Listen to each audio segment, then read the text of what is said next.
ये जितनी बार रूप धारण करके आए उतनी बार कपट किया है इन्होंने। गोपियां कहती हैं, अरे श्यामाजू आप ऐसे क्यों कह रही हैं? किशोरी जी कहती हैं, अरे जब राम बन करके आए थे पूरे विश्व में तो प्रचार हो गया मर्यादा पुरुषोत्तम, मर्यादा पुरुषोत्तम, मर्यादा पुरुषोत्तम, लेकिन बेचारे उस बाली को छिप करके बाण मार दिया। अरे हिम्मत थी तो सामने जाते, क्यों नहीं गए? दूर से छिप करके उसको बाण मार दिया, उसकी मृत्यु कर दी। और ये कपटी नहीं है तो क्या है? बोले क्यों? विवाह रचाने के लिए आई थी शूर्पणखा।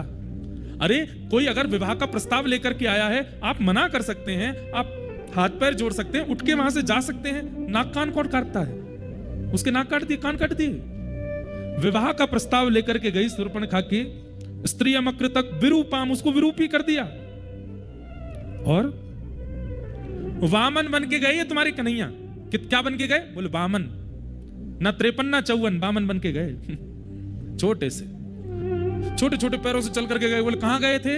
सब गोपियां पूछ रही हैं। किशोरी जी कहती हैं, बोले एक राजा बलि था, उसके यज्ञ में गए और उसके यज्ञ में जाकर के बोले मुझे तो 3 पग जमीन चाहिए। त्रिलोकी का साम्राज्य जिसके पास, वो राजा बोला महाराज और मांग लीजिए, कम से कम 3-4 एकड़ तो मांग लीजिए, मैं तो 300 देना चाहता हूं, 300 एकड़ ले लीजिए। नहीं नहीं, 3 पग जमीन चाहिए। बोले भगवान आपको मांगने में लज्जा नहीं होगी, मुझे देने में बहुत होगी। और उसमें भी पता है तुम्हारे कपटी कृष्ण क्या बोले? बोले क्या बोले? अपने पैरों से नापूंगा 3 पग। छोटे से बन के गए थे, बोले अपने पैर से नापूंगा। किशोरी जी सुना रही हैं, सब गोपियां सुन रही हैं। एक गोपी बोली फिर क्या हुआ? बोले फिर क्या? हट में आ गए, बोले अपने पैरन से नाप के लूंगा।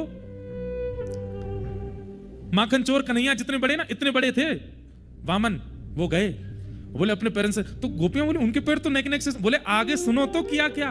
बोले क्या किया? बोले जैसे ही बलि ने संकल्प के लिए जल हाथ में लिया तो उनके गुरुजी ने फिर भी रक्षा की। शुक्राचार्य जी आकर के जल की तंतु में बैठ गए कि कहीं संकल्प ही ना हो, क्योंकि शुक्राचार्य जी को तो पता था कि ये साक्षात भगवान है, ये कुछ छल करेंगे। बोले फिर क्या किया? बोले कुशा निकाल करके तंतु में डाला, शुक्राचार्य जी की एक आंख पधार गई, जल ले लिया हाथ में और संकल्प लेते ही 3 पग जमीन का संकल्प लेते ही विराट हो गए। 2 पग से तीनों लोक नाप लिए। तीसरा पग देने के लिए बलि के पास कुछ नहीं बचा। बासुकी नाग को आज्ञा कर दी, जाओ बलि को बंदी बना दो। इसने 3 पग जमीन देने के लिए वरदान दिया था, मैंने 2 पग से तीनों लोक नाप लिए, तीसरा पग कहां रखूं? अरे बहनों, दूर खड़े उद्धव कुछ कह नहीं पा रहे हैं और मन में विचार कर रहे हैं कि मैं जिनको गोबर थापने वाली, मैं जिनको दूध काटने वाली और सामान्य सी गोपियां समझ रहा था, ये तो भगवान के जन्म जन्मांतरों की लीला जानती हैं, इनको तो सब पता है। अब मैं इनसे क्या कहूं?